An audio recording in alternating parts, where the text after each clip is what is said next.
Hello everyone, welcome back to my channel. It's your girl Caroline back again with another video. In today's video I'm going to be showing you guys how to make your own wig start to finish, meaning you're making it by hand. You're gonna have your bundles and your closures. I used to do this way back when, before I started being like a hair influencer or whatever, so I felt like it was time for me to give a tutorial because personally I prefer making my own wigs when it comes to making a wig for myself for my own personal use, because this way you can control the density, you can control how thick it is, and it's also more cheaper. Most companies kind of upcharge for the pre-made wigs.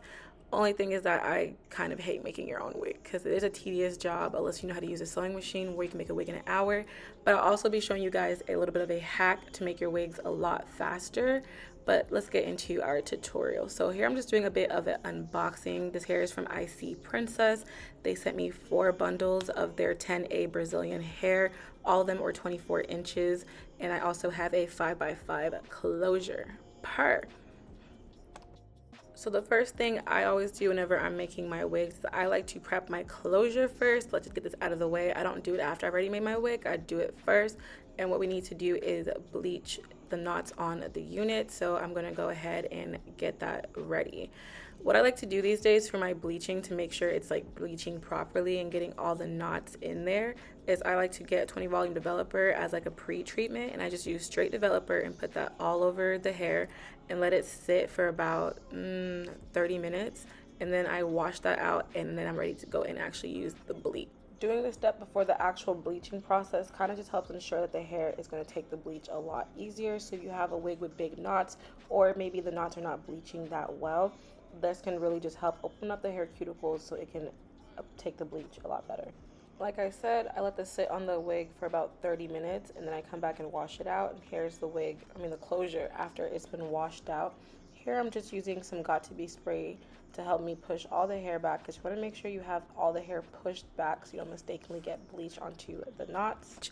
The bleach that I'm using is this blue bleach, and the reason why it's blue is because it kind of helps cancel out the orange tones that you get from lifting the color of the knots. So I use a little scoop of this blue and I'm adding in the developer. So for the actual bleaching process, I'm using a 40 volume developer, which is a little bit stronger than the 20 volume that we use for the pre-treatment. And the reason why I use 40 is because I feel like it bleaches my knots fast without being too harsh. You can use something between 30 and 40. In my opinion, nothing over 40 will be too harsh and too fast. Anything under 30 is going to be too weak. That's just from my experience. And the key to not over bleaching your knots, or to prevent, because honestly over bleaching happens to the best of us, happens to me, girl, and happens to professionals too, but to kind of help prevent over bleaching, make sure your mixture is not too runny. Like if you get your spatula, whatever you're using, and you flip it over and it's running off of it, that means it is way too runny. It needs to be kind of like an icing type of texture, so like it's nice and creamy and spreadable, but it's not runny, okay? Like it has to have some body in it. Once my bleaching solution is nice and thick and not too runny the way I like it, it's time to go ahead and apply the bleach onto the closure. I'm using a wooden popsicle stick to apply my bleach. You can also use like a hairbrush, or you can use a plastic knife. You can use anything that's going to help you spread it nice and evenly. Just don't use anything metal. I used to use a metal knife back then, and I wonder why my knots weren't bleaching well. That's because metal does kind of like cause a reaction with the solution. Science. So anything plastic wouldn't work, but do not use anything metal.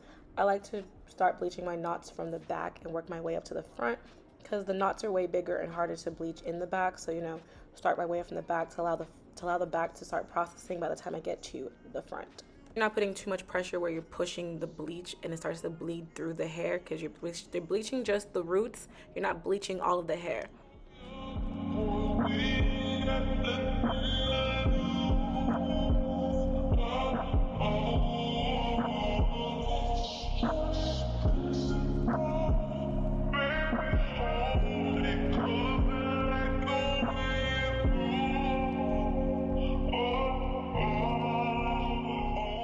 Once I've made sure all my knots are covered, I'm going in with some foil paper to just apply under the wig so it can help the processing time be a lot faster and to be even. This kind of just helps capture the heat, because heat, science, yeah.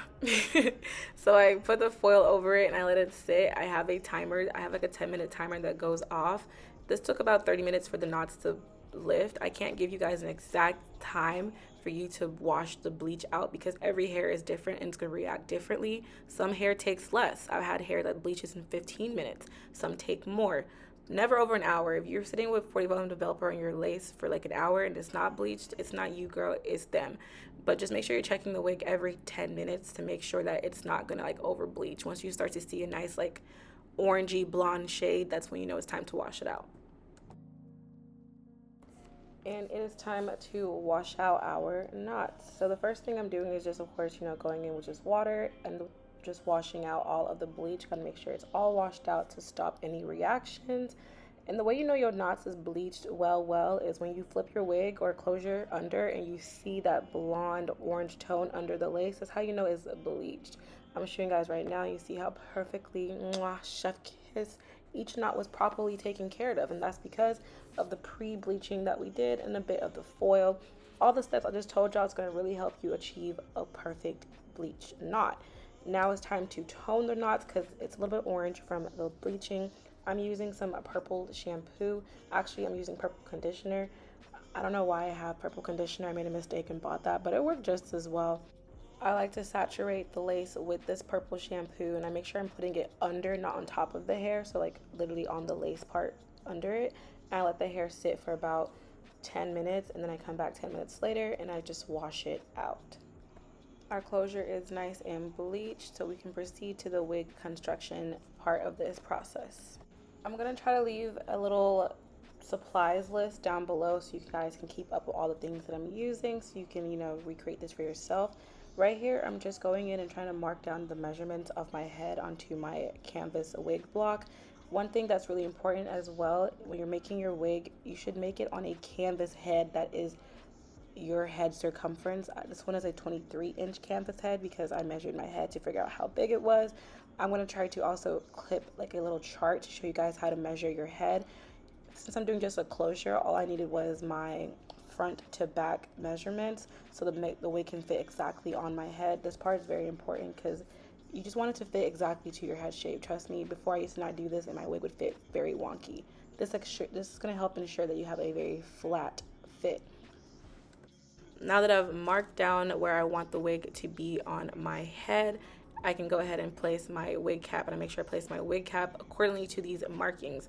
The wig cap that I'm using, I like to use a mesh spandex dome cap, specifically mesh because the mesh has like little holes, which just kind of makes it a little bit easier for sewing, and it makes the wig cap not as heavy because the standard dome cap can be a bit heavy on your head and make your head get really hot.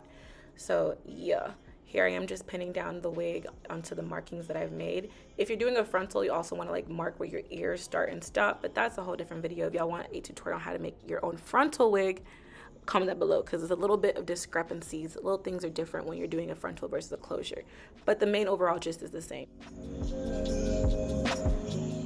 I like to sew my closure on first, and when it comes to sewing on my closure, I just center it to the middle of the wig head and just make sure I pin everything nice and straight. There shouldn't be any bunching in your pinning. And I also like to pull my closure just a little bit up past where the band of the cap is. I pull it up about 1/2 inch. This just kind of ensures that the front of the hair is laying, because even when you look at your regular pre-made closure wigs, I've noticed that they have like the closure pushed up a little bit before where the tracks stop. So once I have that marked down, I'm just pinning everything down. I gotta make sure I don't want any bunching. If there's bunching in your lace when you're sewing it down, then it's gonna look bumpy when you put the wig on your head. I also like to part the hair in the middle and braid the hair back. This helps me just see what I'm doing when I'm sewing the hair and helps make sure that everything is nice and straight by having it parted out in the middle.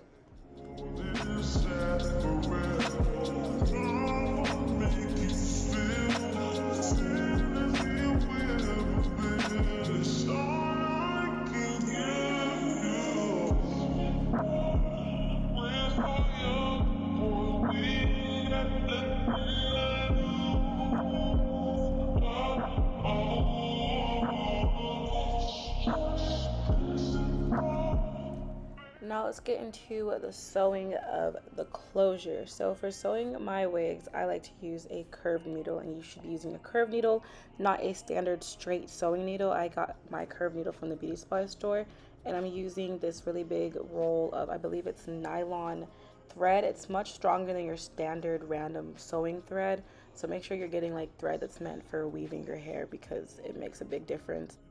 Something to keep in mind before you start sewing is that you want to make sure you do not sew through the thick elastic band on the side and the little stitching, thick stitching that I'm pointing with my finger on the back. You don't want to sew through these because it's going to cause your wig to not have any stretch on it, which is going to cause it to be too small. So you can go through the mesh part, but when it comes to the really thick band and the thick stitching on the sides, just poke your needle halfway through, not all the way through. I hope that makes sense. So when it comes to me sewing down my closure, I do it in sections. I don't just do one full sew all around. I like to sew the sides first and then I sew the back.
I've sewed down this side. I'm going ahead and just knotting it and tying it off. Keeping in mind, I'm not putting my needle all the way through that thick band on the front, just halfway through the mesh part so it can have a stretch. Make sure I get a nice tight pull so my threading has been secured. And now I'm going to turn the wig around and do the other side and then do the back.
Here I can kind of show you guys more what I mean when I say I'm not pushing my needle all the way through on the thick band.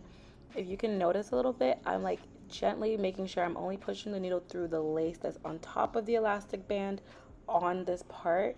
I'm not trying to actually sew through the actual elastic band. When you sew through it, the wig is not going to be able to stretch and it's just not going to fit.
I tie off the last knot on the back, make sure everything is nice and secure, make sure I've cut off any, frayed lace, and that is how I've sewed down my closure. I always like to stop at this step and take the wig off the mannequin head and put it onto my head and just make sure the closure is laying flat and laying the way it needs to lay on my head, because it's so annoying when you do all of this and then a couple hours later you realize it doesn't even fit your head or it's on your head weird. So always take a moment to stop no matter what step you are and just make sure it's perfectly fit onto your head. Before I start sewing down my tracks, I like to prep the wig cap by drawing down some curved lines of where the track is going to be laid all across the wig. This just kind of helps make the sewing process a little bit easier and faster. It helps me ensure that I am laying my tracks the way I need to lay them down. I believe I drew on 14 lines in total all over the wig cap. I didn't follow the lines exactly, but it's just kind of a guide to help you just know what you're doing. And when it comes to doing a closure, you can just go in the same direction. Just make sure you're going from one side of the wig cap to the other side.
Lines have been marked and we are ready to finally go in and lay down these tracks. So I like to double my wefts, so whenever I'm unwrapping my hair I just keep it folded the way it comes.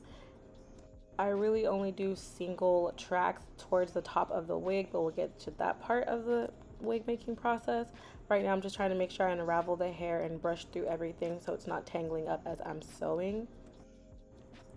So when I'm laying down my tracks, one thing I keep in mind is you only want to go through the tracks and the wig cap when you're starting and ending a line. So right now, as you see my needle, it went through both tracks because, you know, I'm doing double wefts.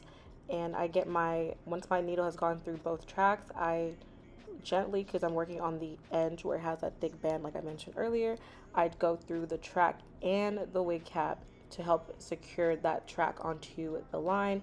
And then the rest of the hair, I'm just going through the hair, not actually through the tracks. Hopefully visually that'll make more sense. So here I'm just sewing down my first stitch, making sure I'm securing that track onto there. And once the track is nice and secure, I go ahead and start just, you know, sewing along the lines that I drew and going under the hair and not actually through the tracks.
So since the next few steps are really just repetitive, I'm just going to keep showing a few clips of me laying down the tracks.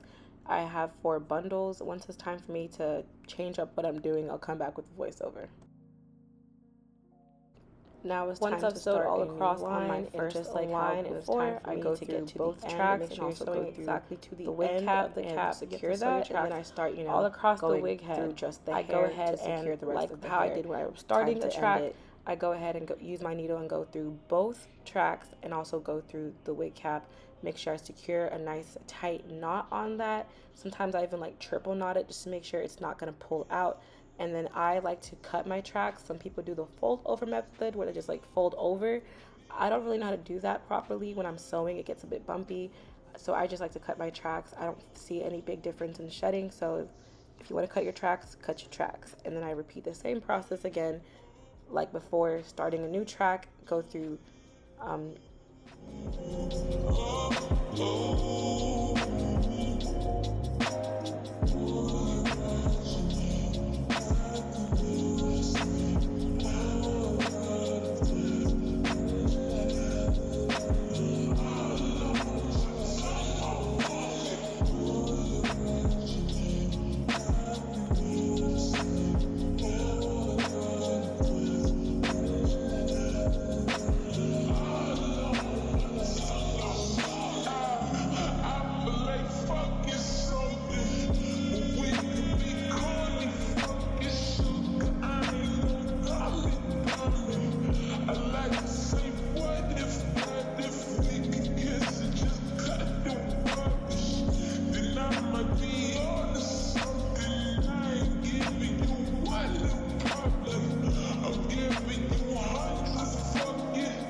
out the wig, and since I am not the fastest sewer, like literally this was about 4 hours of work because I sew so slowly. If you can sew fast, girl, you got a skill. So what I like to do is a hack, and I usually do this for my wigs when I want to make my wigs really fast. I just get a hot glue gun and just easy peasy go ahead and start gluing those tracks onto the wig. This is actually how I used to make my wigs before I learned how to like sew the tracks onto here, and it worked just fine for me. I'm able to wash the wig like with the glue on and style it. It lasts pretty long. Only thing is sometimes the track might fall out, but that's not a big deal because I can easily just glue it back in. So what I'm doing here is I'm now doing single wefts because I'm getting closer to the top. I like to do single wefts towards the top so it can be nice and flat. So I'm just going around with the same little way I was doing before. I also like to take a piece of hair and just go ahead and fill in my last track and make sure it is closest to the top as possible. Don't want any gapping towards the top. And I just do this to make sure that I have enough hair, because I hate whenever I'm making a wig and then I have like a couple tracks left and I don't have enough to finish off the top. So I always like to do the top first and then go in and fill in the gaps if I need to fill in any gaps.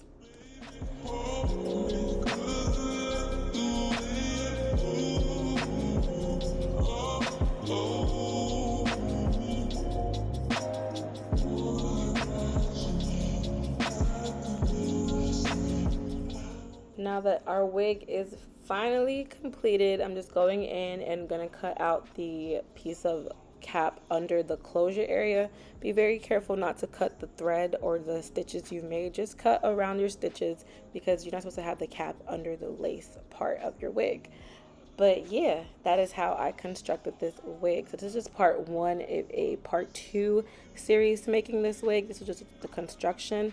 So what I ended up doing after I finished making the wig, I went ahead and used some silicone mix and a little bit of conditioner, and I let it sit overnight. The purpose of the silicone mix really just helps add like an extra protective layer to your hair, which makes your bundles last longer. Also makes it more healthier and shinier.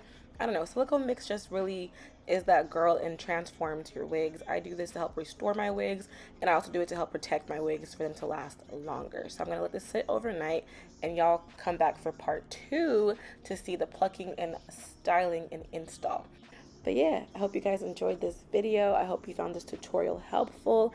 If you have any questions, you can always, comment down below. Make sure you like, comment, and subscribe. And I'll see you guys in another one. Peace out, Girl Scouts. And make sure you check out the second video if you want to know for plucking and styling. Okay, bye guys. Love you.